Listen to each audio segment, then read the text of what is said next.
sí, porque uno ve, por ejemplo, un personaje que es el típico progre, o sea, que es como el ícono, uno piensa en alguien progre y ve a señor Trudeau, Sí. el primer ministro de Canadá, y él es pues el más fan y total lacayo, digamos, de esta agenda 2030, y uno ve lo que ha sido Canadá, como poco a poco es el experimento, pues creo que más, como si uno quiere mostrar el ejemplo perfecto de todo lo que quieren, pues vamos a mirar Canadá, que además mucha gente en nuestros países se muere por irse para Canadá, le parece que es, pues como se les paga a la gente para que se vaya para allá, pues Sí. el experimento de destrucción de de éxito de la batalla cultural totalmente, ¿no?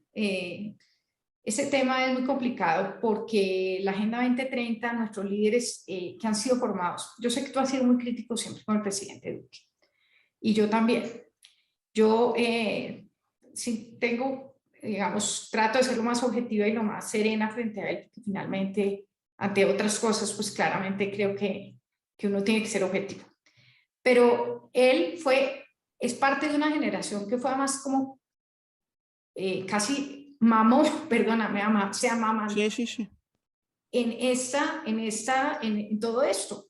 Y él es hijo del multilateralismo. El multilateralismo tiene todo que ver con esto, ¿no? Explícanos un poquito, o sea, para que la gente entienda un poco, porque la gente oye frases o palabras como dices tú, el multilateralismo, el cambio climático, y toda la gente, uy, sí, sí, sí, pero la gente a veces pues no entiende porque tampoco nadie le ha explicado. Ujú. O sea, como ha rasguñado un poquito para ver que lo que hay un poco sí es poco humo y que es mucha ideología y mucha carga por detrás. A ver, multilateralismo no tendría en principio nada de malo y es algo que yo diferencio del globalismo. El multilateralismo sugiere la interrelación sistemática y organizada institucionalmente por estados-nación. O sea, el agente principal y protagónico del multilateralismo debiera ser, según esta concepción que yo pongo ahora sobre la mesa, el Estado-Nación. Y no hay nada de malo en eso, ¿sí? Que los Estados-Nación se organicen de distintas formas e incluso se puedan organizar institucionalmente. No le veo nada de malo. Bien.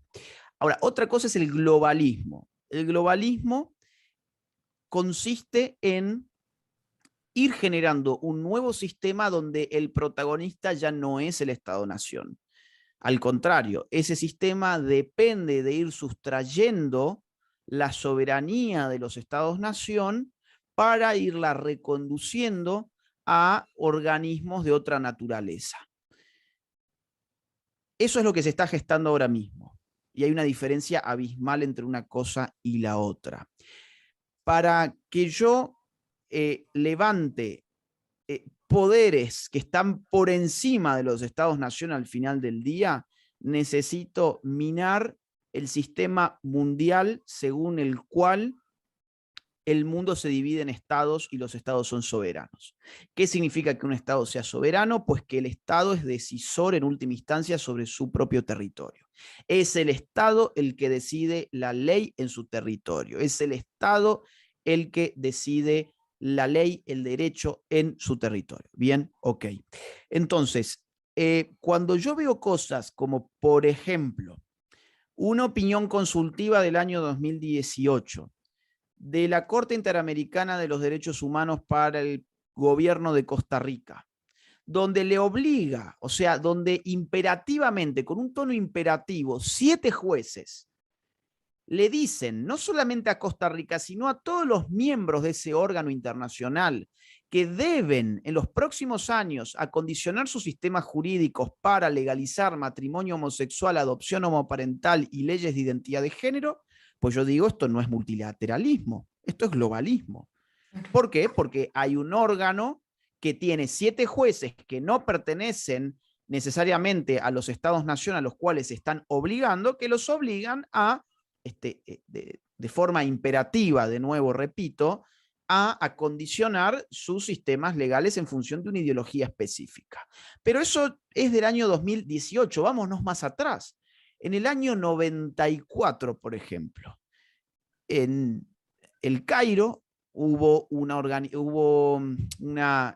conferencia de la ONU sobre población, en la cual participaron prácticamente todos los gobiernos del mundo, y donde en el resultado final, en el informe final de la conferencia que está subida en la página de la ONU, ¿sí?, se le impone a los gobiernos de ciertas medidas. Entre otras medidas aparece la legalización de un sistema completo de salud reproductiva que incluye la interrupción del embarazo, o sea, el aborto. ¿Para cuándo? Máximo para el año 2015.